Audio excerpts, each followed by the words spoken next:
नमस्कार. भारतात 2027 ची जनगणना लवकरच सुरू होणार आहे. ही जनगणना विशेष आहे कारण ती डिजिटल साधनांचा वापर करून केली जाणार आहे. पहिल्या टप्प्यात म्हणजेच घर यादी व घरगणना कार्यात प्रत्येक घराची यादी तयार करून कुटुंबांची मोजणी केली जाईल आणि दुसऱ्या टप्प्यात लोकसंख्येची गणना केली जाईल. आधी पहिल्या टप्प्याविषयी बोलूया. या टप्प्यात नियुक्त केलेले प्रगणक घरांना भेटी देऊन घरांबद्दल माहिती गोळा करतील. परंतु ही प्रक्रिया स्वगणना पोर्टलद्वारे देखील पूर्ण केली जाऊ शकते.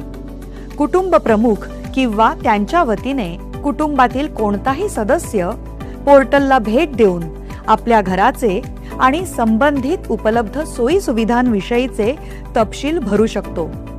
कृपया नोंद घ्यावी. एक कुटुंब फक्त एकाच मोबाईल नंबरचा वापर करून लॉग इन करू शकते आणि ही नोंद कुटुंब प्रमुखाच्या वतीनेच केली गेली पाहिजे. एकदा मोबाईल नंबरची स्वगणनेसाठी नोंदणी झाल्यावर तो नंबर दुसऱ्या कुटुंबासाठी वापरता येणार नाही. कुटुंब प्रमुखाचं नाव बदलता येणार नाही. लोकांनी स्वगणना केल्यास गणना प्रक्रिया अधिक सोपी आणि जलद होईल. हा याचा मुख्य फायदा आहे. स्वगणना ही एक विशेष सुविधा आहे.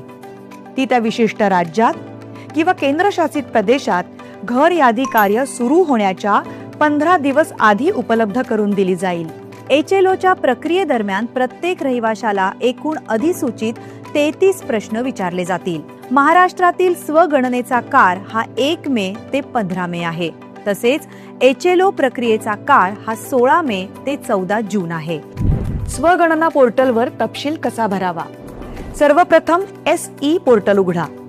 त्यानंतर आपलं राज्य किंवा केंद्रशासित प्रदेश निवडा आणि स्क्रीनवर दिसणारा कॅप्चा भरा. त्यानंतर स्वागत स्क्रीन आपल्याला पुढील टप्प्यांवर मार्गदर्शन करेल. कुटुंब प्रमुख, उदाहरणार्थ समजा इथे सुशीला देवी आपलं नाव आणि मोबाईल नंबर नोंदवतात. आता तुमची सोयीची भाषा निवडा. त्यानंतर OTP द्वारे पडताळणी केली जाते. ही संपूर्ण प्रक्रिया सुरक्षित आणि अतिशय सोपी आहे. जिल्हा आणि सर्वात जवळचं महत्त्वाचं ठिकाण निवडणं गरजेचं आहे. तुम्ही शोधलेलं महत्त्वाचं स्थान दर्शवणारा एक मार्कर नकाशावर दिसेल. आता तो मार्कर तुमच्या घराच्या जागेवर ओढा. त्यानंतर जतन करा आणि पुढे जा वर क्लिक करा. यानंतर HLO प्रश्नावलीचं पान उघडेल. बहुतेक प्रश्न पर्यायांवर आधारित असतील. नावं लिहिण्यासाठी एक ध्वनी उच्चारण आणि आभासी कीबोर्ड देखील असेल.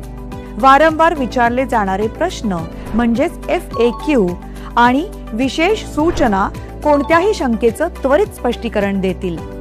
जर कोणताही प्रश्न किंवा माहिती अपूर्ण राहिली असेल तर तांत्रिकदृष्ट्या तुम्हाला लगेच सूचित केलं जाईल. सर्व तपशील भरल्यानंतर ते काळजीपूर्वक तपासून बघावेत. आवश्यक वाटल्यास तुम्ही त्यात सुधारणा करू शकता. तपशील जतन करा किंवा शेवटी सबमिट करा. सबमिशन झाल्यानंतर H ने सुरू होणारा 11 अंकी SEID म्हणजेच स्वगणना क्रमांक स्क्रीनवर दिसेल. तो तुम्हाला SMS द्वारे सुद्धा मिळेल. जेव्हा प्रगणक तुमच्या घरी भेट देतील तेव्हा त्यांना हा SEID क्रमांक दाखवावा. तुम्ही दिलेली अचूक माहिती केवळ आपल्या देशाला सशक्त करत नाही तर त्याचं खरं चित्रही सादर करते. म्हणून सहभागी व्हा आणि आपलं सहकार्य द्या. आपली जनगणना, आपला विकास.